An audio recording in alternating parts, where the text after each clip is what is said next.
Hello, everyone, and welcome back to the Cactus Patch. I'm your host, Glitch Cactus, but you can call me Cactus. And today we're to talk about the Canadian land that had many about talking, whether they were there or just watching from the streams. Get on my level forever. And who's the best person to talk about this event? None other than the person who practically single handedly ran the whole thing. Cyren, how are you doing today? As you probably know, I could be doing a little bit better, but that's just part of the business, I suppose, you know. You're all over the place and at some point you're gonna get sick once or twice, right? hmm Yeah, you can never really expect not to. We were talking a little bit before, and like it's so funny because I know like four other people that like went home and got sick as well, and it's just like yeah, that's just like I feel like it's the land blues, right? It's just you're so sad it's over, and it smacks you with a here's a goodbye gift. Yeah, you get the idea. Thankfully this time it's not too brutal or anything. I could be a little less stuffy, but other than that, I'm doing just fine. So, glad that, the aftermath isn't too brutal. No, absolutely. And I'm glad to hear that, besides maybe a little stuffiness, a little congestion, that you're overall feeling good, feeling all right. For the people that are maybe watching this or listening and don't know who you are, why don't you tell us a little bit about yourself? Yes, okay. Primarily, I'd like to identify myself as more of a commentator, but in the last few years, I have taken up land TOing, specifically just land TOing. And I've always been a competitive Splatoon player ever since the Mhm. start of Splatoon 2. So that's been my major grind for the past. Wow, 8 years. I wanted to say a lower number than that, but Right? wow. They're passing by. The years are just swimming on by. Yeah, yeah, but it's every year has been worth it.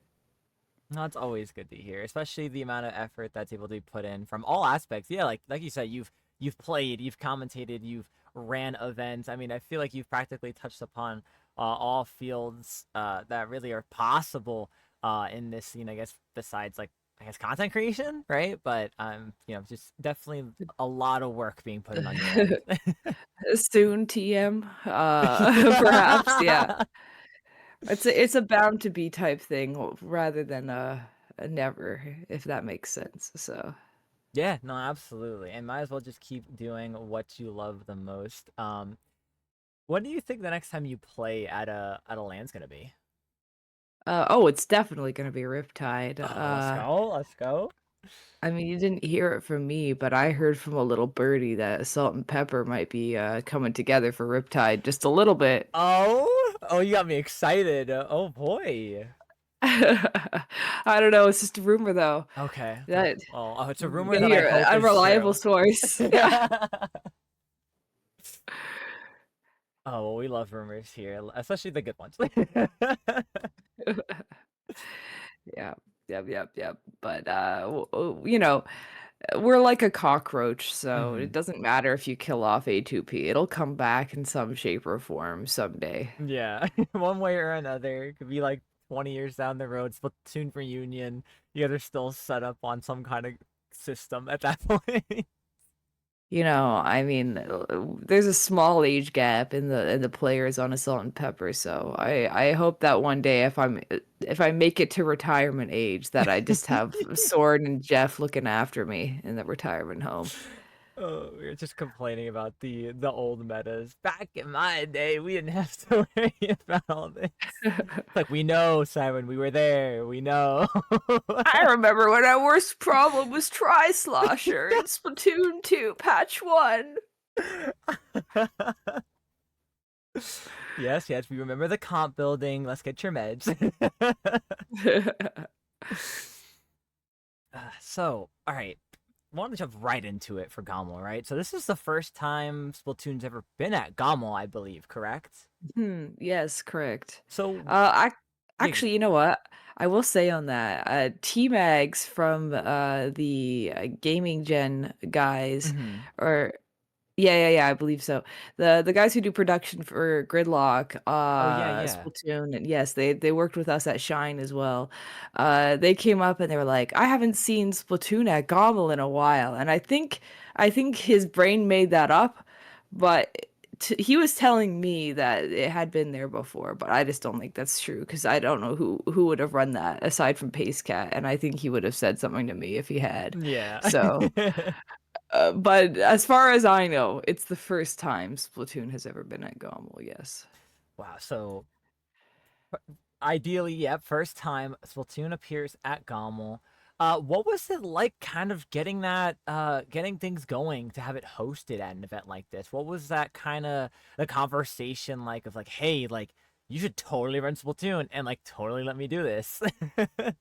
It's so funny you say that because I never would have done this if it was like my own prerogative. Hmm. There was years leading up to the event where some folks from the Toronto community, like Jeannie, would like contact me and they were like, "Cyren, Splatoon at GOM will win," because I'm like the Canadian land TO right now. Like at Hmm. least out of the Splatoon, like the Splatlands TOs, I'm the only Canadian. Um, and I'm probably like not tooting my own horn here or anything, but I'm just probably the most well-known Hmm. land TO in Canada. Yeah. There's others, of course, like Battle of BC was run by Ellie, I believe. And Ice runs the Squid Socials in Toronto's, but they're not really like competitive events. Yeah. Yeah. So, some people would come into my DMs and be like, "All right, Siren, there's GOML. Why don't you run Splatoon at GOML, Siren? You should be the one to do it." And I was like, never, never, I'm never gonna run Splatoon at GOML. And I was very, very insistent upon that fact is that I wouldn't do it because I, for one, did not think the Americans would be interested in coming up to Canada and Hmm. going to an event like GOML.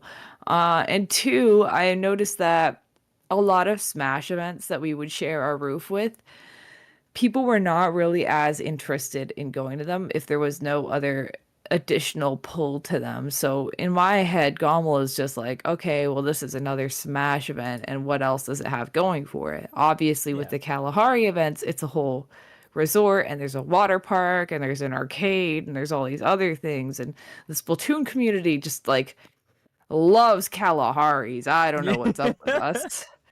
It's I'm gonna hold a yeah. land in Africa one day, and then everyone's gonna be like, "Oh my gosh, this is just like the Kalahari. Yeah.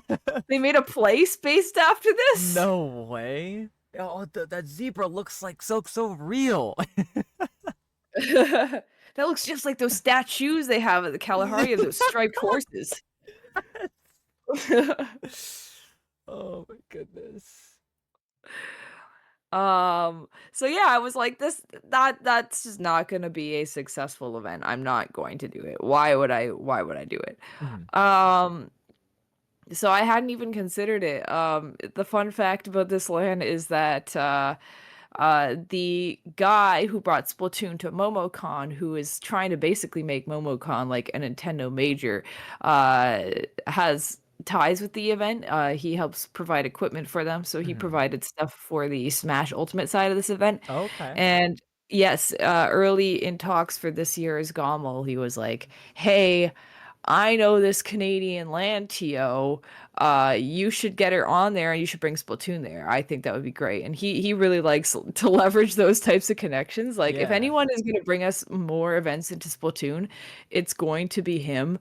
Because he just like he will have his company and he'll bring things to other events like Let's Make Big Moves and Let's Make Moves Miami and Mhm. events like that. He will work with them and he'll be like, "Hey, I'll bring this stuff to you and maybe I'll do it cheaper if you guys bring on Splatoon." So that's kind of what he does. Yeah. He's been really helping us out with getting us a lot of new like openings for lands. It's just a matter of what we accept and take on, and if we decide to like coordinate that with like a different TO as well. Like I Mhm. can see us in the future maybe even moving some of these opportunities to local TOs if applicable. Mhm. Like if let's just say it was a Florida event, I might just be like, "Hey, we have this opportunity for a Florida event. You want to run this?" Mhm. Things like that I think Yeah. would be interesting. but he spoke to the GOML guy without that would be Toronto Joe, Mhm. without really me being like, I want to do this, and he was just like, I think you should do this, Mhm. and I was like, all right, well, you know, Toronto Joe seems enthusiastic about this idea as well. So let's talk about it. And my thought was like, all right, if he's expecting this to be like some crazy big event, like if he's been looking at events like Riptide and he expects us to get that kind of attendance, I don't think it's going to work out. And I'm just going to say, all right, maybe another time, maybe another year, or maybe never. And that's okay because we just don't align and that's fine. And that's kind of where I expected the conversation to go. But I was like, all right, realistically, looking at this and looking at the scene here in Toronto and just, you know, looking at the political climate of the world right now, I don't think Mhm. we're going to get maybe more than like 60, 70 people at this event for Mhm. Splatoon if we have it there. Is that something that you would be fine with, or do you have like some huge, like higher expectation? And he was like, no, that sounds like a great number. I would be very open to having you guys regardless. And I was like, oh, well, that's not the answer I Yeah. expected. Well, that's a bit of a shocker. Wow. I mean, Yeah, that's a good yeah. shocker, obviously. It is, you know, it was very like the more the merrier. We have a lot of space that we can allot to you guys. But just let me know, you know, like let's just make something work and we'll see what we can do and we'll make the best of event we can for the amount of people you have. So I figured like, okay, all right, my values align with that of Toronto Joe's, so I will gladly do this event. Mhm. So that's when we decided to have Splatoon added into the event announcement trailer, which was like, I don't know if you remember, it was a while ago now. This kind of a big reveal during the trailer itself. It had all the games flashing up, and then Splatoon like edging the middle of the screen, Yeah, and it was yeah. like this big thing. Yeah. Um, so we decided it pretty early on. I had a lot of prep time for this one. Mhm. That's wow, really? Like how much time would you say you had to prep for this one rather than like other majors? Well, events like other first year events like Low Tide City 2022, I think I'm trying to remember in my head how many months we have. It's usually closer to like 4 or 3 months. I would say on average you do most of your planning. Mhm. This one I think we had maybe 7 or 8. Oh, wow. Um, Okay. it was a very early announced type thing, and Yeah. same with like MomoCon is usually very short, just for reasons that are not really a part of, like it's not in our control. Mhm. Um, if you know, you know. Uh, but this one was like I had so much advanced notice to run this one. I'm trying to think of. Yeah, I mean, we had a lot of extra time just because of how early the announcement was, and I'm with first year events you don't get that much time, but every time you have an event where you anticipate it happening the next year, you basically already know in advance, okay, I have a full year to plan this. Like between low tide 22 and 23, low tide 23 and 24, and basically every riptide, we Mhm. have that buffer period where it's like we do know that we're coming back to Yeah. a great degree. We just um, but we're not spending those full 12 months of the year planning things. I think you stop planning about a month after the first one goes around, and then you start again maybe about another 6 months before the next one.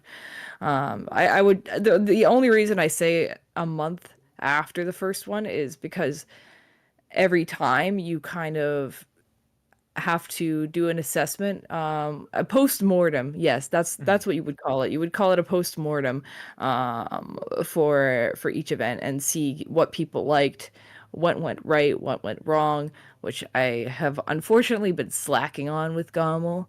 But so far the feedback has sounded good. But you know, things are different when you give people an anonymous way of voicing their thoughts, right? So Yeah. maybe somebody could be holding something deep and dark inside them that they just don't want to say because they don't want to hurt my feelings. I don't know. Something like that. Yeah.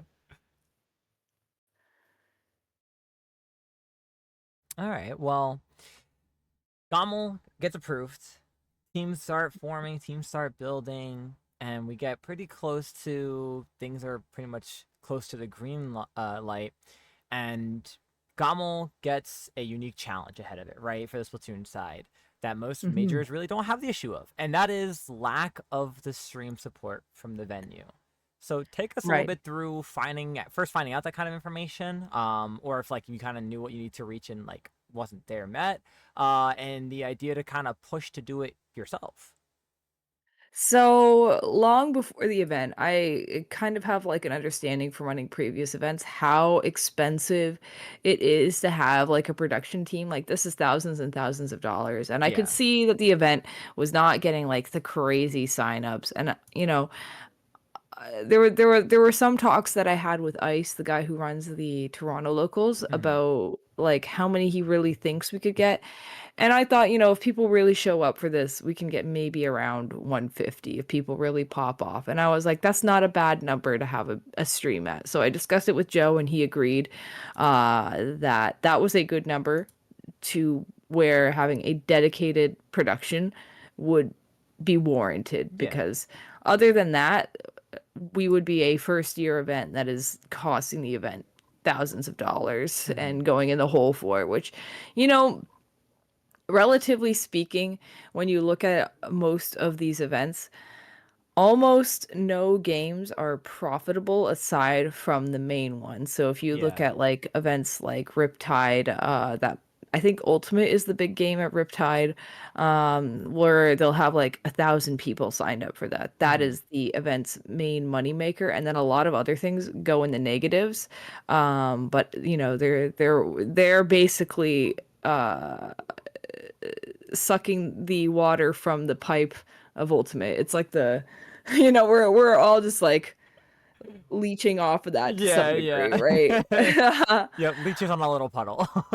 Yeah, exactly. So like it's not a big deal financially because one game it will be like very disproportionately making money for the event, and that's fine. That's considered the norm. It's not like Splatoon is the only game at an event that's ever run in the negatives and cost an event money, because honestly most games do that. We're not special and we're not terrible. Mhm. So thankfully, we can all give ourselves a pat on the back, but we are one of the harder events to run as well. You have to Yeah. consider that. We're very like power hungry and like equipment hungry. There's a lot of things that you need to make a land setup work. Um, so there's just a lot of factors to consider. The audio equipment is always like the biggest question mark, I think, for like every new land TO. Almost everything else has like a very easy solution to it to some degree. Like a lot of events will run under a roof where they already have monitors and things like that. And every Splatoon player has a Switch dock. So, you can at least guarantee that those can be bored for the community, but not everyone owns an Astro Mix amp at home or a Yeah. Turtle Beach TM1. Um, so that's always the biggest question mark, and that's always one of the hardest things to do. And then of course the networking and the routers, which like we are so very lucky to be working with Level One, who used to be more or less used to be Endgame TV, who used to run the lands before us. Mhm. So there's still those remnants of like the previous land TOs, the ancestors. And even yeah, if you paid attention at GOML too, you would have actually noticed those remnants still exist here too. A lot of those land adapters actually used to belong to Pace Cat when he was still in Toronto. Oh, Um, wow. yeah. So, um, one day it'll all get phased out. I'm sure as we move into the Switch 2 era where everything has a LAN port, but Yeah. um, that is something interesting. What was the question at hand again? I'm Uh, trying to remember. it's okay. It's okay.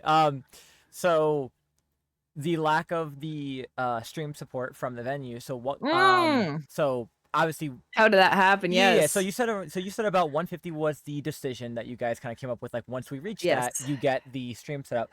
Um, that wasn't met. What was the final number we ended up at? 73. Okay. So we're Okay. about So halfway there. yeah, we're only halfway Yeah. there. Okay. Cool. We were halfway there. Yeah. And you know what? It's honestly not a bad number for a first year event. Hmm. Um, and I kind of after just like I talked to Hammy a bit and I talked to a few other people and a lot of people were like, "Hey, when are you gonna need commentators? Like, when are the commentator apps coming up?" And I'm like, "Maybe never." And then I kept feeling bad saying that, and I was like, "All right, you know what? Like, I know how much I hate it when the community loses content. Like there are Yeah. some lost sort things that are lost media in this community. I don't know if you're aware, but there's some tournaments where like sets have become lost media that were originally on stream, or like even entire photo albums, like photo vaults and stuff like Hmm. that. And that makes me sad because those are Yeah. like deep down in my heart from like back when I was new to the community. Hmm. Um so obviously that kind of preservation I keep in my mind, and I was like, it would really suck to run a very cool event like GOML and have every part of the experience kind of just only be captured in the photos that people take.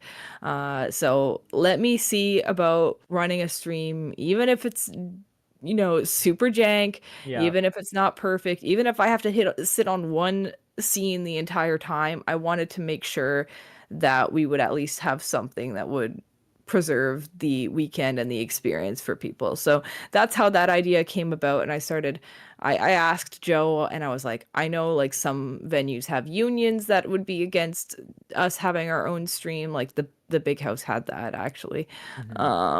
A lot of things would be preventative. And I was like, is there anything stopping us from doing this? Like, am I just allowed to bring my own stuff and run a stream? Hmm. And he was like, no, you can totally just bring your own stuff and run a stream. Like, go ahead, be my guest. Oh, awesome. Um, Wow. so we took that and ran with it. Obviously, I didn't like breaking the news like that to the commentators and everything, but it Yeah. honestly it went over better than I thought it would. I felt like, all right, let's not try and pretend like this is like a big production. I want to give the people at home the experience that we get in person, which is more akin to the floor setups and the okay, we're watching things as a spectator and not behind a curtain and ooh, like we're Yeah. Yeah. Yeah. I I, Super I professional encouraged suit and tie. yeah. I encourage to lean into the vibes of you are on the land floor 5 feet away from the setups because that's pretty much what it was in reality. Yeah. Yeah. You were right there. Yeah. Okay. Awesome. So you pretty much for the stream setup in general provided literally everything. So like I think you had like what one or two laptops because one was running the stream and one was for like I The imagine just like bracket. bracket. Yep. The camera that was set up. So with the monitors for um the commentators, was that provided by you or by the event itself? Okay. So I will disclaimer first. Not everything there was mine. Okay. Yeah. Yeah. Yeah. Knox was the one who brought the Elgato like webcam that Okay. the commentators were in view of. So shout outs to Knox for that. Falco brought the tiny monitor, the little teeny tiny one Oh that yes. showed the Yes. what like the projection of like what the stream at home was seeing. Yep. So he's the one who brought that. Very grateful for him. And then Jarian brought a couple things. Like he brought a stream deck and he brought a like a extender because the wire for like the webcam that Knox brought was like, I swear to God, like 2 feet. Oh my It was gosh. so short. Yeah. I don't even know how they have that set up at their own home, like how close their computer has to be to their webcam to make that work, but Yeah. it's so short. Wow. Um, um, so just like everything else, like that stream was very like also community sourced. Okay. It takes a village. Yeah. Um, but the big BenQ monitor that you were probably staring at most of the time, that was Yeah. like on your right, just a standard at-home monitor, that came from my house. Okay. And it is so funny you ask about this. I don't know if you know, but that monitor did not survive the way home. It is No. Oh. Oh my gosh. And that you were the last person to see that thing alive. Oh, It I did feel not make it honored. home. Oh, was it just like just kind of the 'cause did you how did you like go back and forth? Did you drive or did you public transit? So it was a train. In Canada we have a Via Rail, Okay. which is like it's not like a casual like daily commuter train. It's like a major kind of like city to city train. So I took that, and for the record, with the posters and everything coming from my house, Yeah. and the monitor and like my clothes and all this other equipment, like my capture card, my this doesn't include the laptops, by the way. Those were on my back. That was on my backpack. Okay, yeah. That without that, we weighed my suitcase before I got on the train because I was like, this is too heavy for me to lift. It was 50 pounds. Oh my gosh. That's insane. So I think kind of what happened on the way home, was either one of the Via Rail workers or unfortunately my dad just did not realize that we were carrying delicate cargo and just kind of like, oh, here's your suitcase. Boom. Like, Oh no. Oh, and I that's had so wrapped it in a sad. towel too, just to Yeah. like cushion the Protect it. blow and yeah, protect it from the other things in my bag. And sadly, that was not enough this time, but it did its job. It was, it's like Master Yoda after he he Yodaed everywhere. I don't Yeah. know. I haven't seen Star Wars in a while. It's okay. Oh man. Oh, so was that so now are you in the market for a new monitor? Is this a sales pitch starting? I did buy a new monitor, which I Okay. think I was about to could say, be like, considered an upgrade. I was about to say, I know, like, right now is like prime time for new monitors and stuff because there's that whole like Black Friday in July happening. So like, Oh. friendly tidbit from your local retail worker. It's I always yes, worth it. I did get a new one, and Nice, nice.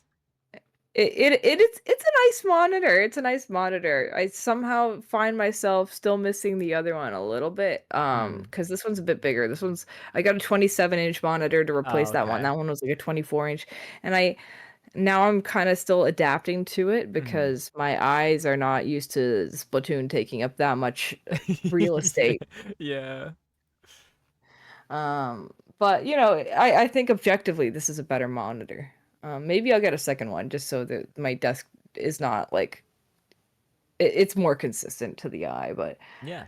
um, so much for me, not going negative for the event, right? Because now I think before this I would have been like fine, but now I think that just like bit into anything that would have like because I bought a capture card, which I would have probably done eventually, but like really had to force myself to do this soon because of GOML. And I was like, I'm not bringing literally like the oldest Elgato model possible. Hmm. When I have a Switch 2 running the stream, that would be silly. Yeah. Like I had an Elgato HD60, not even the S, just an Oh, just the HD60. 60. Just yeah, that was my old capture card that I've been using for years. So now I have the Elgato 4KX. Um, Speaking of which, I don't know who stole my Pro controller at GOML. No But way. yeah, me, and I think also Strings because he left his Pro controller on one of the stations after one night of the event by accident. And I was there overnight with my friend Marlon. I was showing him the venue because he's from Toronto. Yeah. And he's like, oh, let me see if I can play any ultimate friendlies, but I don't have a controller with me. And I was like, oh, my Spec Cam controller is over in the Splatoon area. I go over there and I get it, and we walk around, and I put it back. And then when I came back in the morning, my controller was gone, but yet the Oh. $300 capture card was still there, which was right next to it. I was like, whatever thief is stealing my dinky, dirty, crusty Pro controller, like not even the new kind, not the Switch 2 Pro controller. Yeah, it's just Like a regular old Switch Pro controller. yeah, like they stole my old Switch Pro controller with the case. I had a case for it. Oh, And that's just they stole the devious. whole thing. I know, and, like, I don't know, it just kinda pissed me off that, like, they stole that and not, like, the $300 capture card right next to it. Yeah, like out of all things to take, you take Yeah. a pro controller. It had to be a Smash player. No, I'm kidding. Maybe it was I that mean, it one kinda guy. does have to be, right? Like, Yeah. statistically, it's most likely to have been a Smash Yeah, player. they outnumber 10 to 1. Who knows, right? They Yeah. travel across to the other venue, see what's going on, or other side of the venue. Yeah, I know towards the end of the event too, like, one of the, other TOs knew that I had lost mine because we had, like, a little TO chat of like, "Hey, my thing is missing. My thing is missing." Hmm. And they were like, "Is this yours, Cyren?" And it was just like the Pro Controller literally everyone has, and the one I lost, but it's like, I can't be sure because it's literally like everyone has that Pro Controller, like, Hmm. just the plain black one. Yeah. And I'm like, "I don't know, it could be, but it's fine, like, whatever." Yeah. Which, like, side note, like, not to derail the conversation, but, like, Hmm. the things that people were stealing at GOML is crazy. It is out of hand. Keep your valuables on you. Oh my goodness. One of the, I believe, Melee TOs Hmm. had her entire CRT setup stolen. Like, you know how What? big a CRT is? How do Somebody you? picked it up and stole it overnight. What? That's like Yeah. next level. I blame the Americans. Smuggling stolen CRTs back across the Yeah, border for their for own the CRT little trade. smash events. It's crazy. I think Wow. that Tia was American too, so that sucks. Go to Canada Yeah. and have your CRT stolen in a Yeah. foreign to you country. Oh man. Wow. That's insane. Mhm.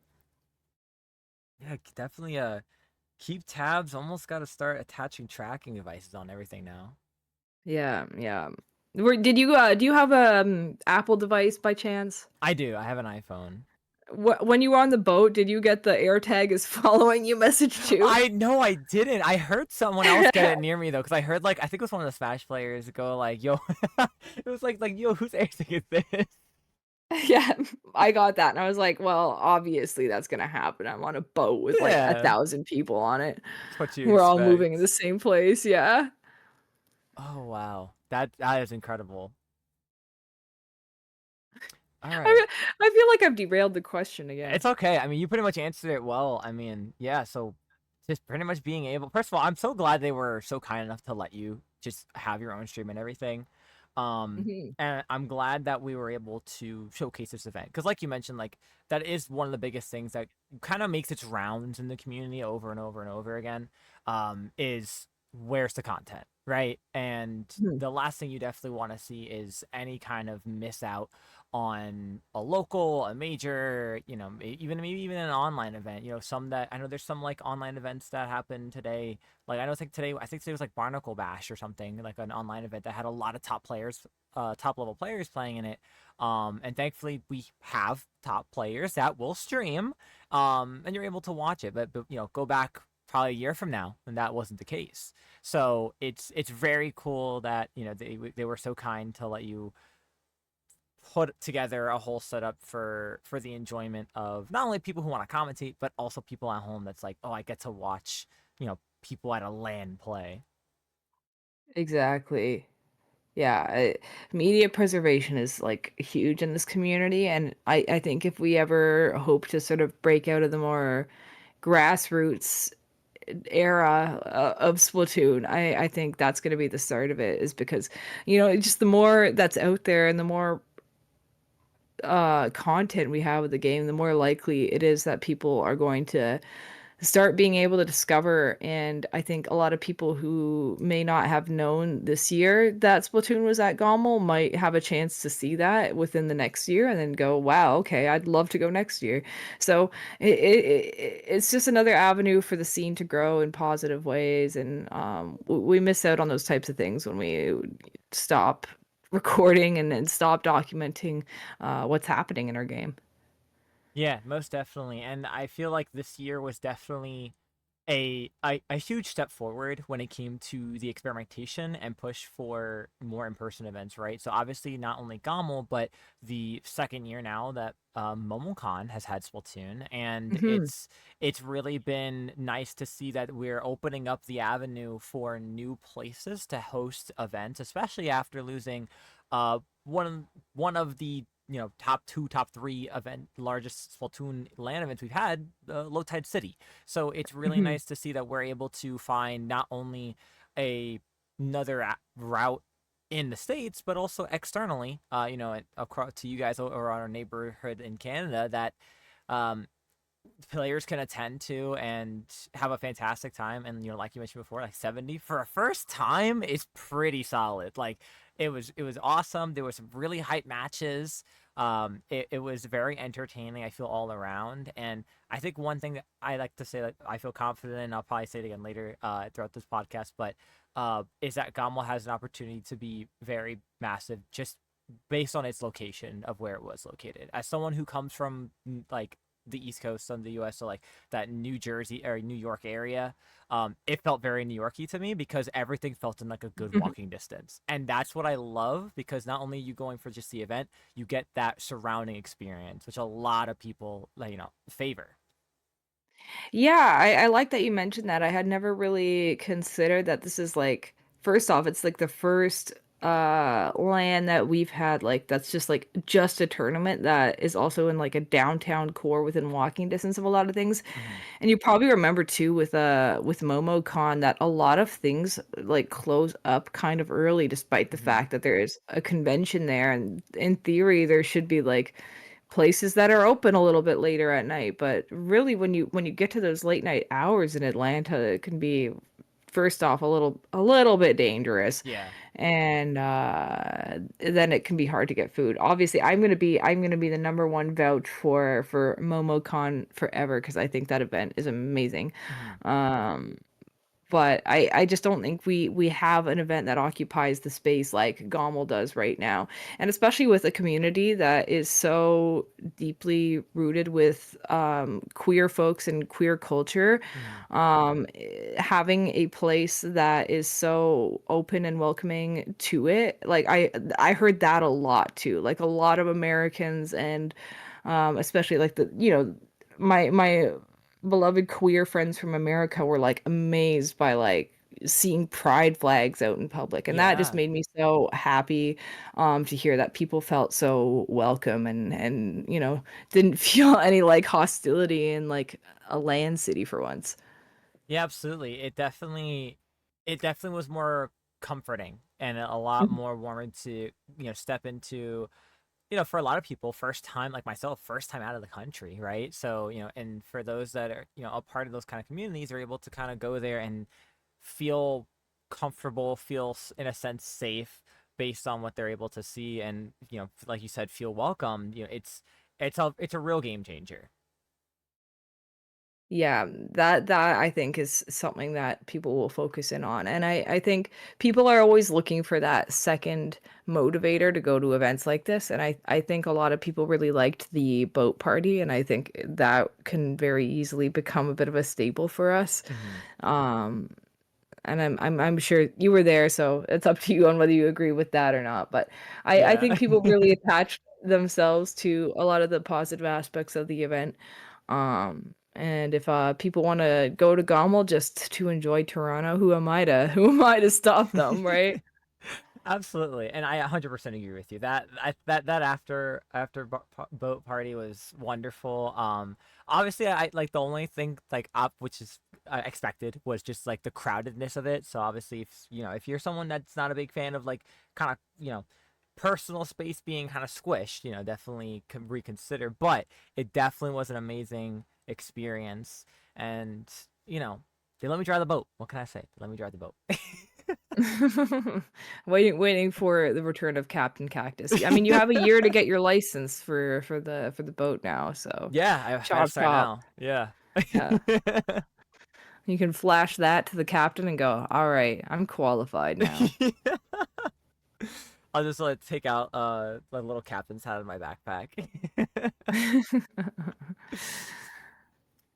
All right, so preparation for GOML, once everything was a go and we're getting closer to the event, from final signups to the final week, take me a little bit through like that preparation phase of like, all right, like what do I got? What do I need to have ready? What needs to be prepped? What am I bringing? What was that going through? What was that like?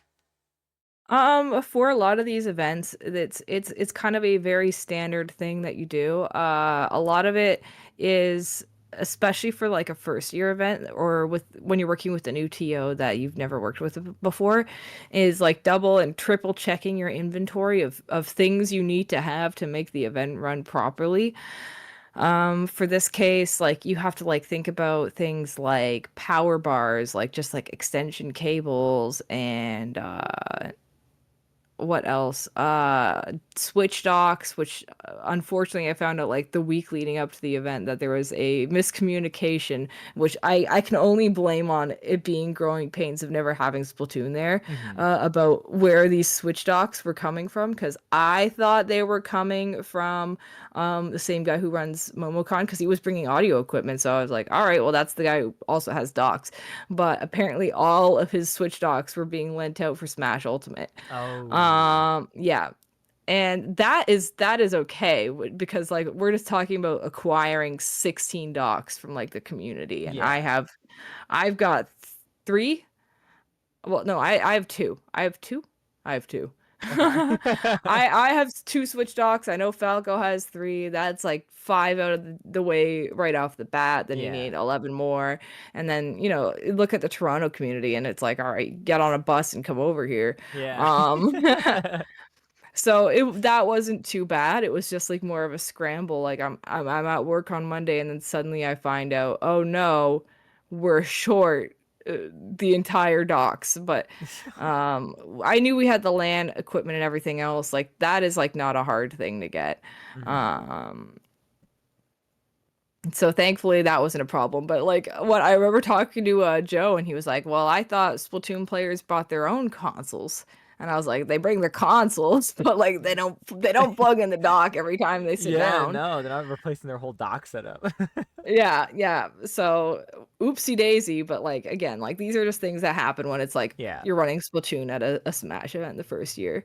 Hmm. So inventorying the equipment, then because we had a stream, I'm also worrying about things like the commentary packet, getting teams together, which is kind of a pain because people have to get on Start GG and do that, and it's a chore, and I have to be like, haha, you have to do that if you want to play, hee hee. Then, nagging a few other people to help me seed the tournament. Um, and also just designing brackets to fit the amount of stations for the amount of players.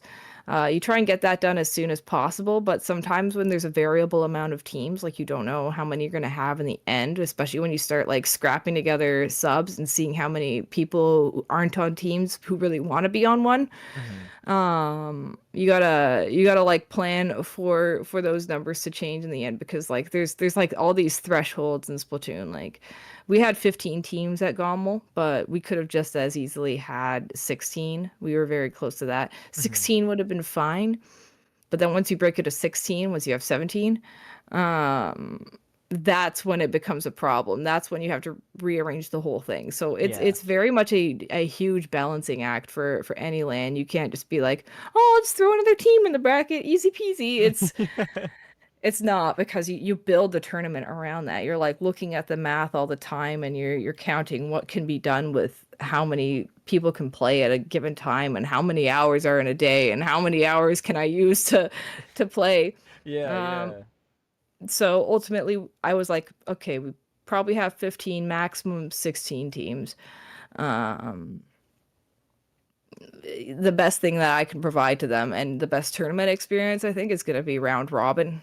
Hmm. Especially because I didn't think we would have time to run like any sort of redemption.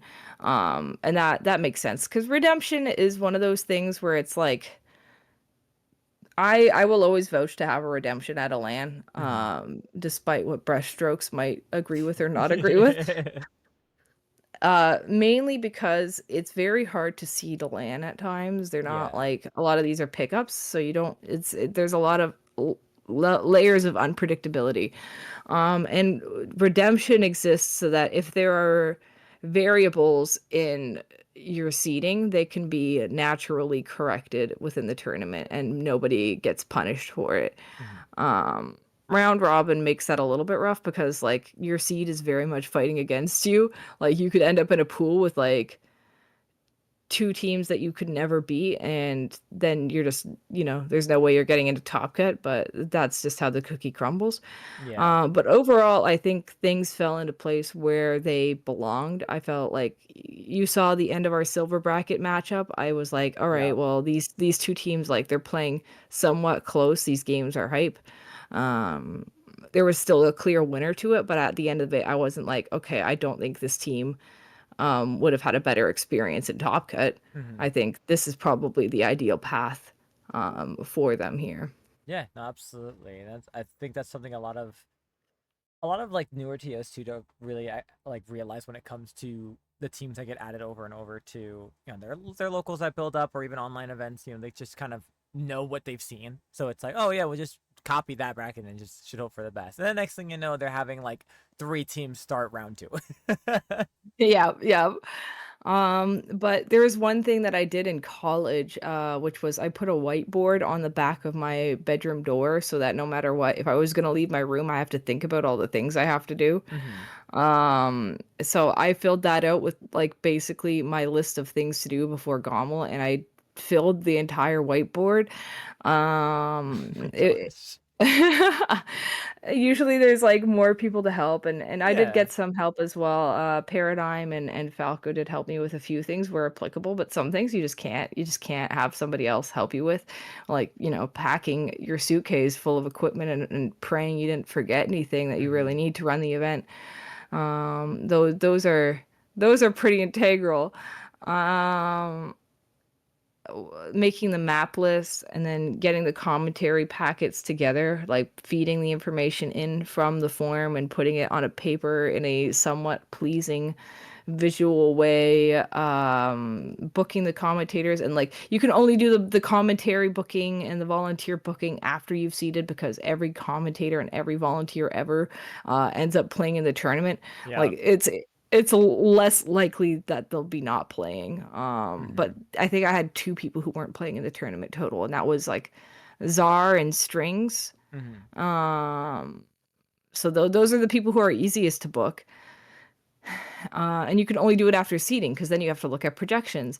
And then the hardest thing too is like, all right, now I have to book the top cut commentary team, and that's going to be even harder because it's Knox and I at the beginning of that, and that wasn't like, oh, Cyren really wants to commentate, because I think me commentating while I'm TOing is like so difficult. It is like Yeah. my brain is fried by that point. Every time I do it, I'm so embarrassed by my commentary after. I'm like, that was not great. Hmm. I only did that because the way I designed top 12 was like, I guess less than ideal for booking commentary Hmm. blocks. There's Because no matter what, if you lost your first round, you still had to wait for the first 3 rounds of winners. So that Yeah. meant that no matter what, the first 2.5 hours of Top Cut would be occupied for those players, because they still, even if you go 0-2, you have to wait to start your second lose, like your second loss Yeah. round, Yeah. basically. Yeah. Which means that for that first block, there's like almost no one I can put there.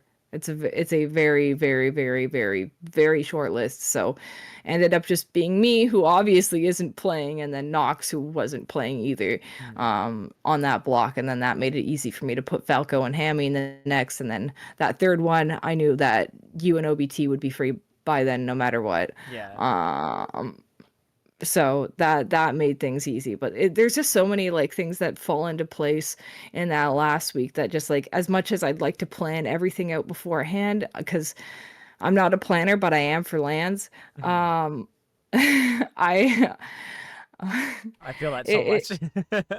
it I, you can't do things until that team deadline hits, and then after that it's like boom boom boom boom boom, I have to do everything. Yeah. um so we do call it like pre-event crunch, and it really is one because like you're so limited to the things you can do before the event for planning. It looks like we're procrastinating, but we're really not. Yeah, no, because you have you're pretty much delayed by what's it called? I guess like I don't say deadlines, right? You're delayed by deadlines, Mhm. so you like you said you have to wait for that that final team cutoff to go through. Once it goes through, everyone has to be put place, and it's yeah, I totally get that. You have to just everything that you would love to get ahead on, you can't until that one single thing finally hits stop, and then once it does, it's like a roller coaster just zooming straight down until it comes to like that smooth curved ending. It's like you just gotta knock it all out up until the Mhm. event. Yeah, no, you're absolutely right. I just wow. Like even on the train ride there, like a huge push for me to get on a train other than like driving was just being able to hop on my laptop and still work on the event on my way there. Obviously, I can't drive and do that. So, Yeah, yeah.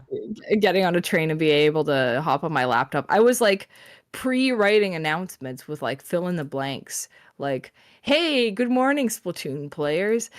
We are insert blank here for directions to where Splatoon is in the venue." Yeah, that's right. Yeah, make sure you show up for these times if you're these players, and I'm like writing out like these dummy announcements beforehand. Yeah, just so Just you have the copy paste ready to go. exactly. It's a lot easier when you have another TO with you, where one person can be just sitting down writing these announcements. But I'm like, oh wait, I'm gonna be the only guy, so I gotta make sure that like as many aspects of the community, not community, the tournament that I can outsource to myself in the past, I will do. Yeah. Uh, Assigning stations was one of those. So, thankfully, since I was a little bit sick on Saturday morning, Mhm. um, I basically had already set up the tournament to run itself, and I handed Dio my laptop, and I was like, "Bro, just do it. Just do it." Just have at it, please. Yeah, like he sees what it is and he just goes, "Okay, I know what to do with this." So thankfully, because he runs all those H-Town splash downs, Yeah, that's um, right. Yep. bro knows his way around a Start GG page. Yeah.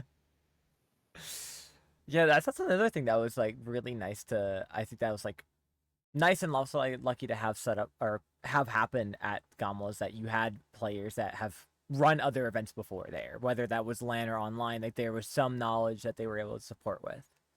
Mhm, exactly. And it was also nice to have Ice there as like representation of someone running those Toronto Squid socials. Yeah, no, absolutely. All right, so GOML's here. Walk us through the setup for Splatoon. It was the two setups, obviously the stream. So like, was that like a Friday all day thing? Were you able to go in earlier, like on Thursday? Like, take me through finally setting up so Splatoon can be played. So I get to the venue on Thursday, and I am honestly surprised that like I think I was the first one there, Mhm. out of Splatoon, at Okay. least, to like kind of walk right into the venue. I go find Joe, and he's like, "You guys are in this room in that general direction," and I had to go, "Okay." There was no signs for our stations or anything. Yeah. But Leo, the guy who brought us to MomoCon, he had left our audio equipment where it belonged already. And keep in mind, right, I have community sourced docks and I only have two of my own Hmm. with me when I get there. And there was also no monitors. So I walk in and I eventually figure out what tables are for Splatoon after killing some time because I think the event was going through something. I just remember seeing Joe on the phone and kind of looked worried, and he was like, "Can you get this fixed now? Like on the weekend?" Yeah, yeah, Um, yeah. I was like, "Oh no, probably not the best person to bother right now." So I sat down for a bit and I helped some of the melee TOs set up while I was waiting for just other things to come in for Splatoon because I basically had nothing to start setting up with.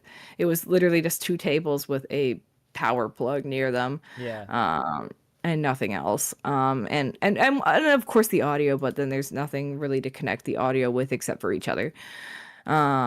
So while I wait for monitors to be situated and maybe more people to come in who would have docks for me, I go and help the melee staff. I finally get news that we might have monitors. I walk over to the ultimate side of the venue and they're like, "Hey, Cyren, we have these curved monitors and all our ultimate players are a bunch of big babies and they don't want to play with curved monitors. Do your players care about this?"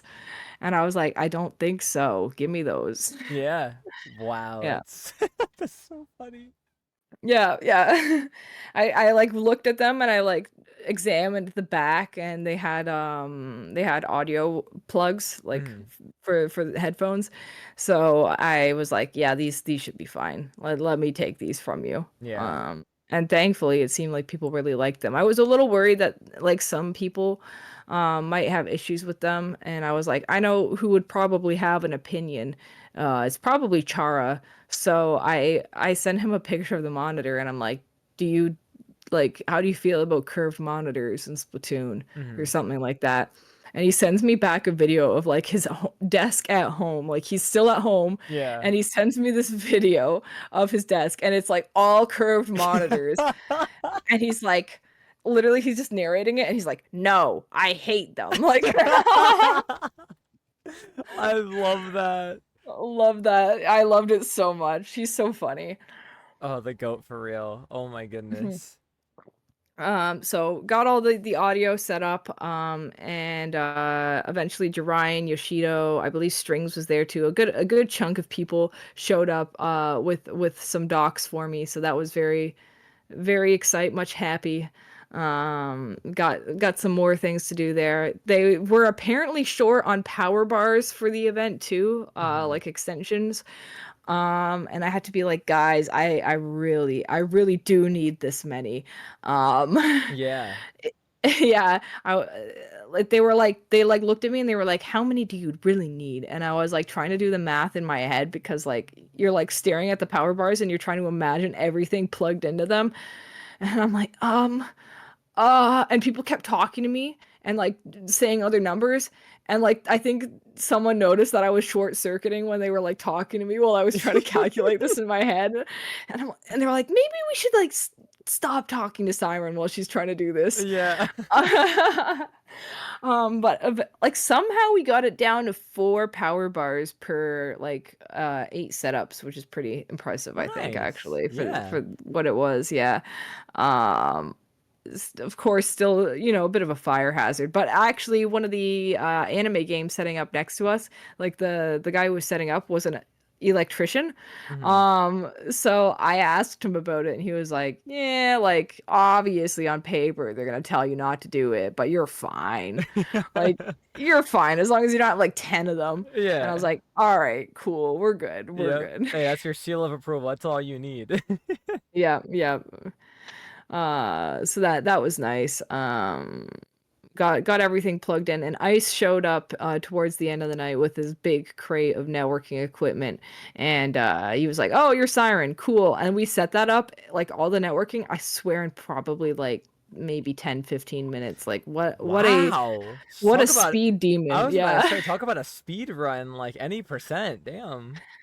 Well, like when you're setting up and you don't have everything ready yet, you try and get as much done as possible. So, even though we didn't even have all the docks there, like we still finished the ends of the wires with like the adapters, and then we hung those over the monitors and like all the extra wiring and stuff like that hung over as well, Hmm. just so that we could notice what's done and not done. And when it came down to it, when we finally got the monitors and the docks together, it was just a matter of boop boop boop boop boop, plug it in.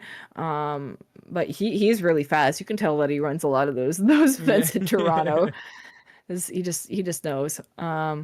So that was really good. And he got everything plugged in on the other side, and we got in a LAN mode and everything. Did a little testy poo, and that all worked out fine. So in the end, everything came together. I think the latest we got everything finished was probably Friday morning.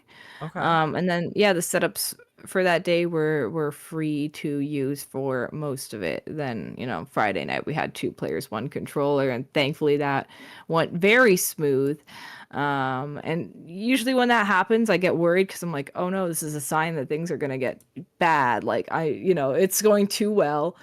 What's wrong? Yeah. But thankfully we didn't run into issues in the end. Everything went pretty well. The very minimal issues with the audio equipment throughout the whole event.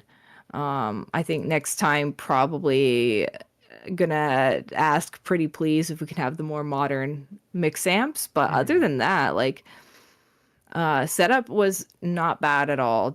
I guess just the worst part of it was just waiting for all the docs to come in individually and keeping track and being like, "Hey, when are you getting to the venue? I want a doc, please." Yeah. Please, Yeah. we need it for the setups. That's like the last thing we need. Mhm.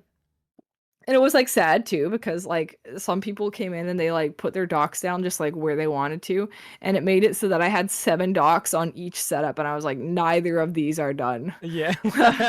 And I don't want to like pick stuff up and move it right now. Like I just want two more. I just need two more. Yeah. Hmm. And I feel bad too because I kick people out when I was like setting up, but I Hmm. do have like a very specific flow for how I like do things. And I find that like sometimes if people come in and they try to help, like it's very easy for like just one person to get distracted by a different task, or just like one person to have like a different idea of how to finish things, Hmm. and that causes like maybe a bit of a disconnect, and as a result like you'll sit down at a setup and like everything works except for one thing, and you're like, why isn't it working? And it's like, oh, the HDMI is like not plugged in, or like, and it just takes up more time when you're like trying to assess what the one thing missing from each setup is. Yeah, no, definitely. It's because there's already so much you have to look at. Like, and for each Mhm. one, like it's I can only imagine the nightmare of that. Yeah, so the way that I was setting up, it was like I was putting down each Astro mix amp, I was getting all the wires for each one, and then, set up the daisy chain, and do each process one by one, so Hmm. that it was like impossible for me to miss one of those steps. Yeah. No, it's smart. That way you're able to minimize the error in between setting setups. And I also invited people to bring HDMI with their docks too. So I also like it was important to me that like people like I was setting up the docks as well because I was worried that like if the HDMI cords get separated from the dock, then like, oh, it's gonna be messy. We're gonna start Yeah. like, yeah, it's gonna make teardown worse if I can't just like hand somebody a dock with 3 wires coming out of it and be like, here you go. Yeah, no, exactly. Hey, it's all right. If one of those went missing, I had 8 on standby. Don't worry. And it's funny too because Joe handed me a bin from I think the guy who runs Anime North, who Mhm. had a couple docs for me to use. And the bin was like 99% HDMI wires, and Oh then my two god. switch dock AC adapters, and then one switch dock, which is like, why do I have an extra AC adapter in here now?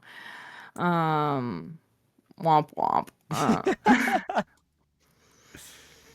Hey, it's But always good to thankfully, have it. yeah, everything came into place, and then the teardown was like really easy. Those who were paying attention probably noticed that I actually between losers finals and grands, I turned off the second setup. Like I turned off the power bars, and then Mhm. just started unplugging stuff because I realized that the stream setup was actually the more dominant one. Yeah. Like I had the router, so it could just run without the second one. So I turned off the other one so that like any unplugging wouldn't risk me like accidentally nuking the lobby in the other one. Yeah, yeah, yeah. And that made teardown very easy. Ice also just like cleaned up his stuff very quickly, and then it was just like the monitors and the docks and honestly the audio equipment is like the hardest part. Hmm. But like Zara is crazy. He is like he had like the nicest pile of wires, and Omega and Shadow In from Moonlight stayed late as well to help us pack up everything, which was awesome Oh, because nice. those who were there probably know I was a little angry with Moonlight during that tournament. Oh yeah. Yes, the team that's gonna win it all 5 minutes late to their first set of the day. Yeah, yeah, yeah. I was like, "Oh, come on, really? Yeah. Everyone's here but you guys." But they made it up to me in my heart, so That's good at least. they get a pass this time. Yeah. This time. This time. Next time they won't be so lucky. Yeah, I'll come after them next time, but this time they make it out.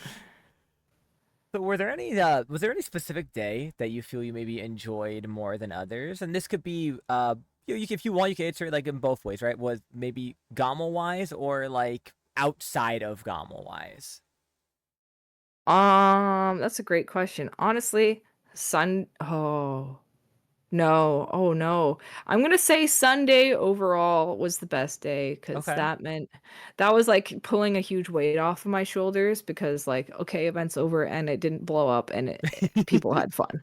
Yeah, And yeah. then that was like also like a huge relief because then I got to go outside and have food outside of the hotel and then Hmm. get on the boat and honestly, it was just a great day. It felt like that was like the reward for completing doing the tournament and making it out alive. That was the light on the other end of the tunnel. But honestly, like Saturday, I believe they was that the night we did karaoke or was that Friday? I I think that think was that Friday was actually. Friday night, yeah. That was Friday. Friday was a very, very close contender. Hmm. Uh, just because the karaoke was fun. My friend Marlon from Toronto kind of just spawned in and came with us as well. That's Um, dope. yeah. What were you gonna say about it? I was gonna say, 'cause I was like, I feel like those were probably the best two. That's like, because I know Sunday or Saturday, you had to have been there like all because of all the group stages, and then also Mhm. Silver. So, or was Silver Sunday? No, Silver was first on Sunday. So yeah, Saturday like Yes. just all group stage. 8 hours of groups. Ay, Uh, ay, ay. I don't even remember what I did after Saturday, like for fun or anything. I think, Mhm. oh, you know what? I think that was just the night where was it? I don't even know. Uh, Saturday night was just like me and Falco walked around the hotel and like discovered like the courtyard. There's this cool area with like a waterfall and like Mhm. it was pretty neat. So we were just wandering around for a while. Yeah. Um, Honestly, such a cool place. Yeah, very. I know. I will say, like, for the hotel, like hotel in general, like where it was in, like it was pretty sick. I'm not gonna lie. Like, just walking straight in and just seeing like the scenery was really great, and then like right away the escalators, and like I love just the way they had, um, that kind of double escalator to the setup. The bag check was kind of hilarious to me because it literally was just a guy at a round table sitting there and just being like, "Open up your bag," and then you just go down the next elevator. You know, funny enough, this was the first event where the bag check was like trying to stop me, even though I was a tournament admin. Hmm. And I had to be like, I'm head staff, I'm a head TO, I'm a head TO. And they'd be like, bag check, bag check. And I was like, what are you talking? Like, normally it's just like, hey, I'm an event head. And they're like, go, okay, bye. Yeah, Like, yeah, because they can see the badge, right? yeah, exactly. But this is the first time they actually stopped me for that. So I actually just stopped bringing a bag down altogether, and like the strat was just like carry as much as you can by hand, or just try and pull a fast one on them and be like, I'm an admin, Yeah, run yeah, away. yeah. Yeah, Yeah, no, which that's admin perk. obviously I don't suggest anyone else do that. Don't Yeah, do that. Follow the rules. But obviously I'm running the event, so let me run in. I can break the rules. yeah, yeah. Not Let me that I go am. finish setting up, please. Yeah, that was rough because like the bag check guy like spawned in halfway through bag like setup for me, and I was Mhm. like trying to bring down the last of my equipment, and I'm like, I need to go. Uh, yeah, that's so interesting. That's so funny that they just literally were like, "No, we're checking your stuff anyway." Yep, yep, yep. So did each day or just the event overall run as well as you'd hope it would? Honestly, yes. It ran like I was worried that we were gonna deal with any kind of delay, but I don't know if you noticed, but we were literally ahead of schedule, like the entire event.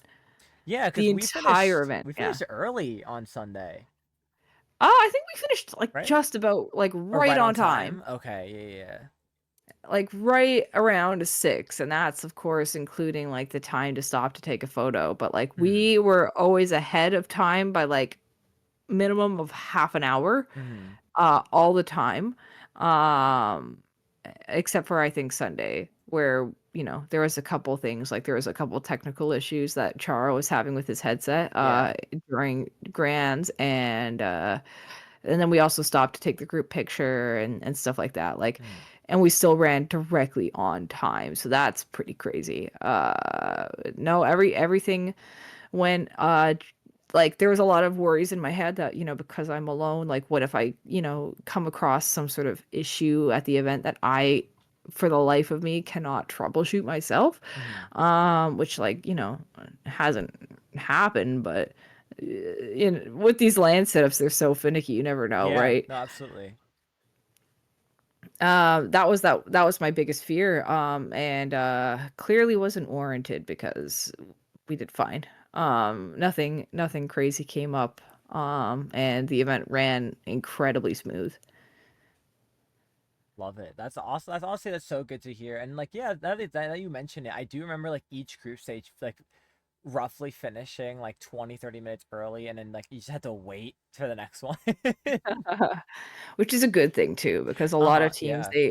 they want to warm up before their pool. Mm-hmm. So that gave a lot of teams like an opportunity if they wanted to test out the setups, if they wanted to just figure out how to sit in the chairs in a way that they find comfortable, just little things like that. Like Yeah. that was great for the teams to have because people always ask me about those types of things. And at events like Low Tide where it was like super packed and super like tight ship, like I just couldn't really fulfill that for them. I was like, yeah, it's rough, but we have 12 setups and they're like all being occupied 100% of the time. Yeah.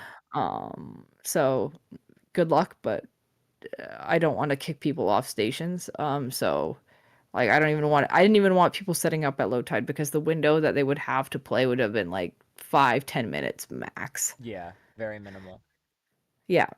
This event though, it was super cool. Glad that we had the ability that we did to just let people do their thing and at times play friendlies or get the practice that they needed and um yeah, everything went so smoothly, better than I could have ever imagined. And of course I have to thank all the volunteers for really pulling up and showing up and the commentators for also being able to stall for a good amount of time too. So everyone really did put their all into the event and making it happen the way it did. Like I Mhm. can't even just like sit around here and absorb all the glory of it because like that's not really all on me. Yeah. Absolutely. I mean, you're like the ringmaster of the show, but it helps to have all the I guess animals underneath, right? Is that what they do? I think. I guess if it's a circus, sure. Yeah.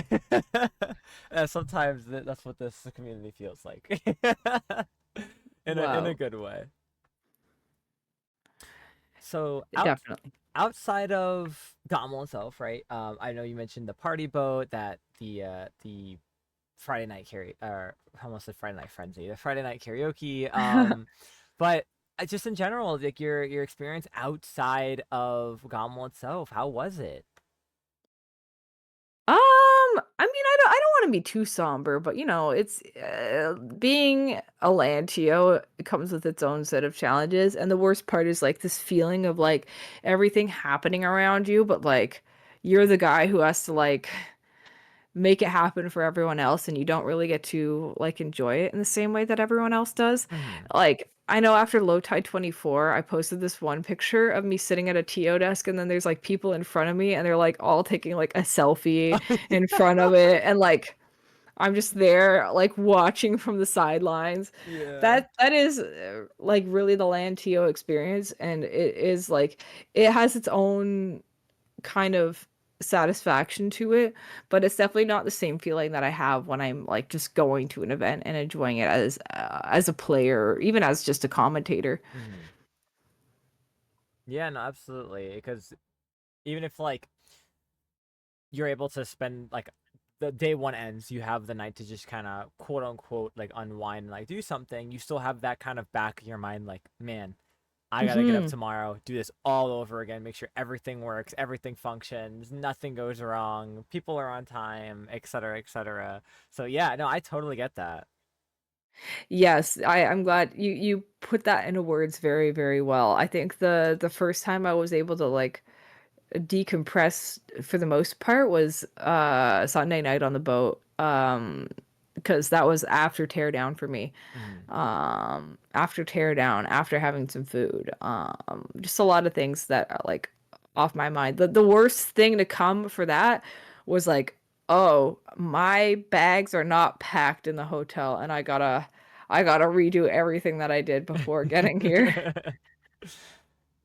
Yeah, no, that's always that's always like I mean imagine like it's like times 10 that of that feeling for you because like not only is it like your personal stuff you got to worry about packing, but it's literally all the equipment that you've had to bring and even like the stuff that was lended and used. You're making sure all like that, like you said, for tear down, that's all packaged up and good to go, so that you're pretty much leaving it as when you arrived.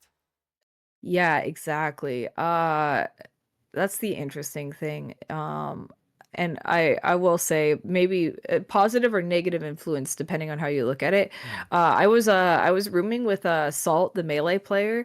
That's just who the event put me with. Mm-hmm. Um, and she saw me start to pack at like 2 a.m. and like keep in mind I wasn't keeping her up. She's first off like a heavy sleeper, and she was like, "Don't worry about me," like whatever. Yeah. But she was like, "Girl, you gotta stop packing. Like worry about that in the morning.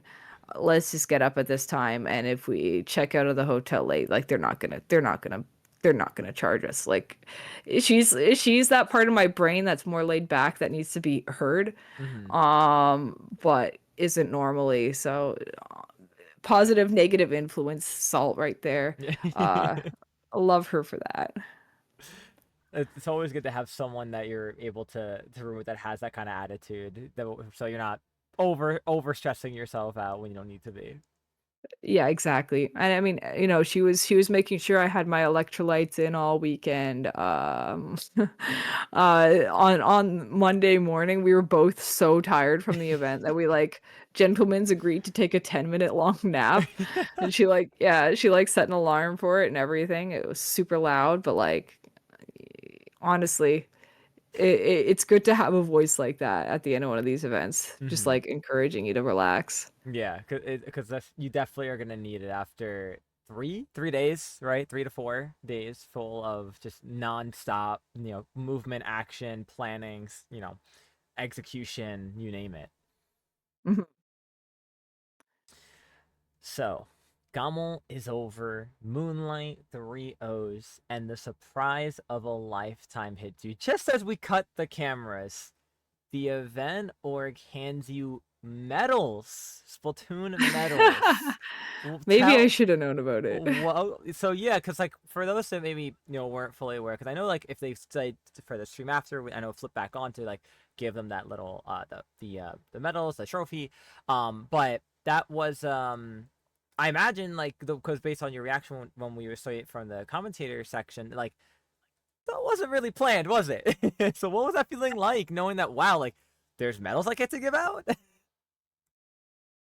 I fully thought that they had not made those for us. I didn't even realize they knew how many people would be, requiring medals for the game. But I was so happy that they thought about us and they ran over and they got them just in time. Hmm. Um, I also thought it was funny that like I hand Omega the medal and he's like, you want me to take the plastic off of this or like what? Like what? Yeah, I remember that. It like came just fresh off the press. Like it was like brand new right there.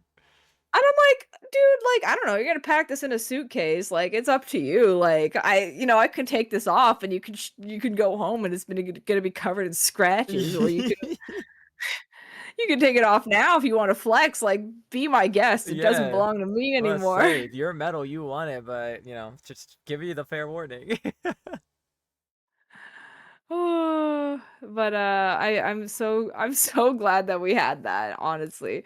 Not too much more to say about it though. Like I'm glad that like Splatoon got that recognition from the event, and I was worried because I feel like sometimes we get done a little bit dirty by the event heads, but uh GOML and Joe were so like receptive of having us and so excited that we were there. And even on the boat at the end of the event, when I saw Joe for the first time after running the whole thing, Hmm. he was so excited to see me, and he was like, "Dude, like every time I passed by the Splatoon area, you guys were so excited, so hype. Like that was awesome. Like he was so glad to just have our presence and our energy under the roof of his event as well. Which is like that's like more than anything else. Like I know the Splatoon players are gonna like it, but like when the event head loves it, I'm a happy person. Absolutely, and I feel like it's rare to really have heard, right, where like someone who's running a major event like this is like so enthusiastic about bringing on something new, and especially the way it went, just being happy that we were there and just loving the atmosphere and that we and just the atmosphere that we bring, the community essence that we're able to show that this is what we're like and this is what we offer. um and it's always good to hear that and see that, especially because like, hey, who knows, GOML 2026 smile. I won't confirm on paper, but like I did, I'm someone who likes, a fair bit a bit of reassurance. So, Yeah. when I did see Joe on the boat, I was like, "All right, you liked that? So you want that next year too?" And he was like, yes, I do." Like so, I'm just saying you guys will know pretty soon. I mean, I imagine it'll be in the launch trailer as well. Yeah, But I will gladly bring GOML back if I am able to. I love to hear that, especially because like as someone who was a player, someone who's just for first time out of the country and just experiencing a new event for its first time happening. It was so exciting. It was so much fun. I loved everything I was able to do outside the venue. As someone who's also um limited in, as we've as it's been joked about both on stream in the commentator call that we had, has health issues. The options were always there. It was always a quick find. So I will always be an advocate too of like, if anyone's like, should I go if they do announce like next year's, absolutely. There's just so much to do in and out of the event that it's I feel honestly, given its time, give it the time, it will be an event you kind of will get FOMO over. Like you don't want to miss this. Honestly, like I hate to get excited about other people's FOMO, but a lot of people were like, "Oh darn, I missed out." Like next Yeah. year for sure. And that's a great thing to hear. If you're the one running it, at least. Like it Oh, sucks that absolutely. you missed it this time, but like yeah, show up next time, please. Let's hit that 150. Yeah, let's get there. Let's make this bigger and better than it was previously, and just keep those numbers rolling. So what's next for you, Cyren? So I know you Riptide earlier. You poked that you're going to be competing. Um, you could also be doing, I imagine, some commentary, maybe some TOing or volunteering. I hope to do some commentary. Riptide is the event that I like try to like I won't sign up for volunteering on its own for that event, but I know I'm gonna end up doing some level of work somehow anyways, Yeah. which is not like I'm not saying that like a bad thing. It's just like it's naturally gonna happen. With Splatlands, like we do allocate certain people to certain events. Um but we always try and like help each other where applicable. Hmm. So like I believe it was last Riptide or the one beforehand, I was the one helping Kraken get the last people together onto teams and like reaching out to people and stuff like that and seating and helping with the schedules. So I'll help with the pre-event crunch type activities. Um and like some level of consulting for other events like MomoCon. We all double dip a little bit. And just if somebody's online, we go, hey, hop in a call with me and help me brainstorm the bracket or Yeah. it it'll happen. Um and everyone brings something to the table at Splatlands, which is a great thing. Um So, definitely try to pay them back for all the help that they have for me, by paying it forward and helping them. But as far as the event goes, I'm hoping to do some more commentary, and competing. But you know, more than ever, I wanna spend some time with the friends, with the homies, Hmm.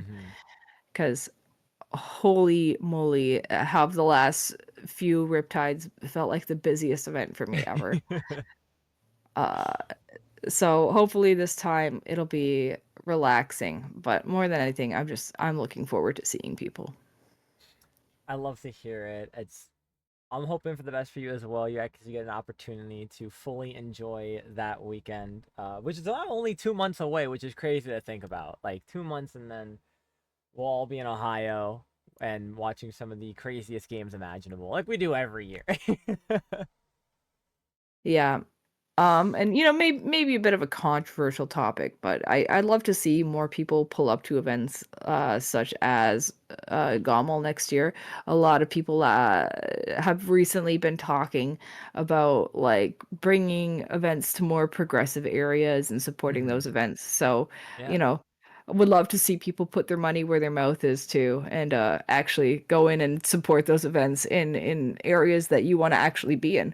Hmm. Riptide is great and it's a safe space for people who live in maybe a less than ideal area. So I'd like people to consider that too. That getting rid of those safe spaces is not the way to go. So I of course like Riptide's the big one, and I still think going into that and supporting the event that supported us for years, even when we were a smaller game, is not a bad thing either. Um, just do what you can, support the community, and support where your values are. Hmm. Absolutely. I don't think I could have put it any better myself. Siren, thank you so much for coming on to talk about GOML. This is the part where I'm sure maybe if you remember the last time you were on, where this is kind of the conclusion, the final thoughts, final shout outs. I hand you the mic. It is all yours. The floor is yours. So please say whatever else you'd love to say. Shout out who you'd love to shout out. Oh geez. Getting put in the hot seat now. Shout outs to my dogs, shout outs to Got Falco it. Flyer for helping me out. Shout outs to Toronto Joe and Leo at United Gaming League for bringing us there in the first place. So just it's never a one man job. So I'm just glad that so many people came out and enjoyed it. And of course, like shout outs to everyone who like put in the work and showed up and made GOML what it is, because like obviously if no one was there except for me, it would be the lamest event ever. Uh so I think that's all for me today, but thank you again so much for having me. It feels like, it hasn't even been that long since I was last here. I was about to say I don't think I think it was. I think wasn't it right before MomoCon? I think we brought you on. So yeah, it's been like a little over a month. So um it's always a pleasure to talk to you and have you on to discuss whatever it might be. So absolutely thank you for taking the time, especially when you're not feeling the greatest, to talk about such an amazingly well ran event. Well, thank you so much, and thank you for the glaze. I'll be sure to I'll be sure to put a feedback form out for GOML soon. I've been definitely procrastinating on that one a little bit, but I'll send that out and very annoyingly ping you guys in probably like an hour once I do that. So And no problem at all. No, never. I never mind filling those forms out. Always got to give the feedback, good or positive, especially to those anyone that's listening as well who may have attended GOML. Fill out those forms. The TOs love the support, and I feel like Splatoon's one of those communities where, it's possible to be the most transparent from player to TO. So, it's definitely always good to get that filled out one way or another.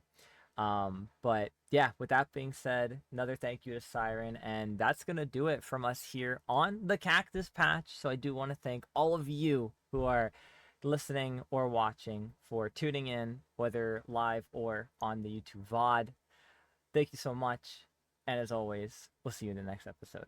Goodbye.